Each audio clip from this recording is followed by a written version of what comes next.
hot. Action, action park. You can ride the excitement and feel the park rock. Action, action park.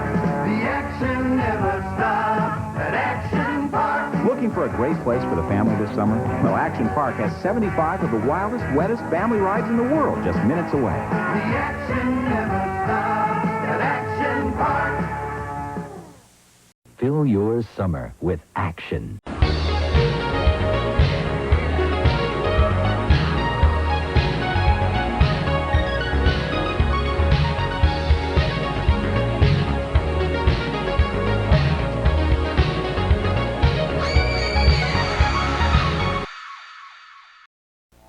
(1978).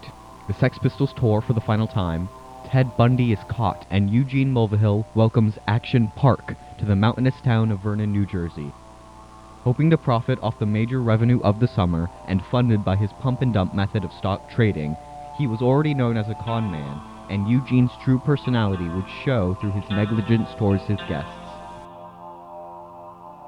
Fast forward to 1996, when Action Park would eventually close due to the deaths of 6 people, the underage employees knowingly consuming alcohol on park grounds, failure to comply with regulations, and an overall lack of care.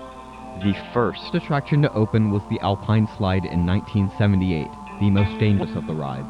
Action Park started fairly small, getting decent business up until its first incident.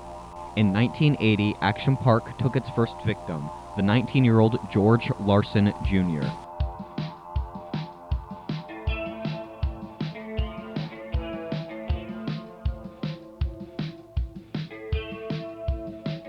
That same year, in the wade pool, one 15-year-old George Lopez drowned when overcome by the 3-foot-tall wave.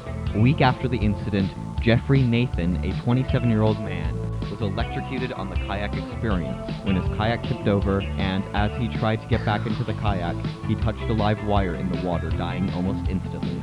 In November 1984, Mulvihill was served with court cases and pleaded guilty to setting up a fake insurance agency in the Cayman Islands to insure his park. He was given 3 years of probation and was forced to pay $300,000 in fines. After that, the park had its 4th and 5th recorded deaths. An unnamed visitor who had a heart attack on the Tarzan swing, and the 20-year-old Donald DePass to the tidal wave pool from drowning. In the summer of 1985, the infamous Cannonball Loop was added, an enclosed waterslide featuring a complete vertical loop. This ride did not cause any fatalities, though it had over 110 reported injuries, including 10 fractures and 45 head injuries. Mulvihill offered $100 to any employee who would test out the ride, and some did take the offer, and came out of the ride with bloody noses and bruises all over. Still, he opened the ride up to the public. Sometime later in 1986, Mulvihill somehow hung on to the resort, even expanding it by buying a mountain from the state of New Jersey. That summer, Evan Schumann, the courts and investigations reporter for the New Jersey Herald, found out that people as young as 14 who were hired to do lawn care were informally and illegally promoted and were running the rides. The next year, the last death occurred, with 18-year-old Gregory Grandchamps drowning in the tidal wave pool. By this time, graphic injury images were posted at the top of the Alpine Slide to warn kids of the unsafety of the ride. In 1990, a bungee jump attraction was added to the park.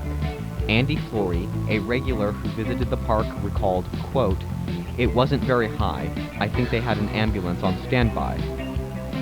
In 1995, after a few years of bad press, lawsuits, and citations for safety violations, the park eventually went under, becoming bankrupt, and a resort company called Intrawest bought it. 3 years later, in 1998, the company reopened the resort under the name of Mountain Creek Water Park. In 2010, they sold the park to Crystal Golf Resort, which Mulvihill owned. In June 2014, Mulvihill's son Andy decided to reopen the park with far safer rides, but was abruptly stopped and discontinued, and Action Park slowly lost all of its customers.